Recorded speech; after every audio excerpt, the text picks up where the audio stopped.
think you testified on this. Just two questions. What's wrong with the existing demand study? I mean, what's the problem with that? And then two, how long would a new study take? So what's wrong with the current model? Yeah, I mean, where'd they go wrong? In brief. I don't need it's brief. You should have a packet in front of you, and it's just a picture. So the picture says everything. There's some pie charts, the last 2 pages. Not that one, the other packet. Yeah, I know. So we've also just given you the survey that, this is the actual survey that people at airports in California in 2005 received, asking them whether they'd take the high-speed rail, and that's the basis of the current model. But if you look at the other packet, the last page are two pages with pie charts, and the Caltrain study shows how Californians currently travel, which is unfortunately by car in almost every mode.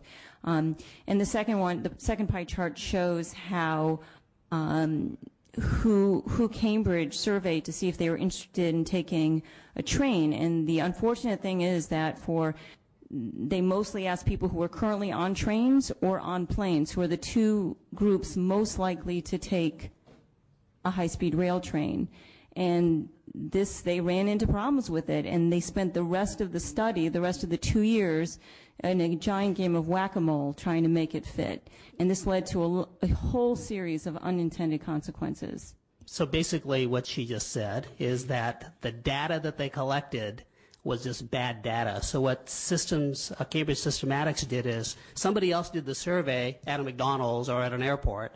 Cambridge Systematics came in and took that data and then ran it through their models. And so the effect is garbage in, garbage out. So even if you continue to reanalyze it, no matter how many peer review committees you have, you're still going to analyze bad data. So the end result is still going to be bad. So that's why having a new ridership study is so critical if we want to either validate what's happened or if we want to find out what the real answer should be. Yeah, and just to answer the second part of your question, my understanding from ITS is that a study would take between 12 and 18 months. So, you know, this is in comparison to the proposal to do this peer review process, which would have 6 to 8 meetings over 2 years, would basically be the remodel version, right? Or you could do the tear down and have it ready in less time and millions of dollars less. I mean, I can't think of a more important issue for this committee and other committees in this building to be working on, where you have tens of billions of dollars at stake in data errors, well-intentioned, whatever, adversely impacting the outcomes, making bad decisions, bad assumptions. And I don't know if they're bad. I mean, I have to listen to the experts testify as to what's good and what's bad and try and make a decision. And we are in a position where this project is getting more and more controversial, more questions about the data, more questions about ridership, the true costs of the project.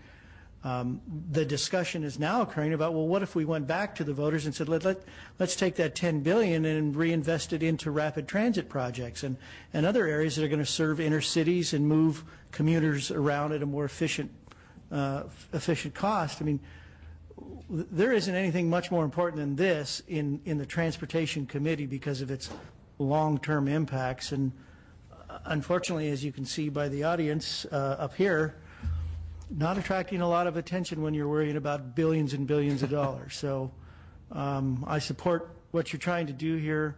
We should be guilty of second-guessing and asking more questions when we're talking a price tag this big. That's right. So I support your effort.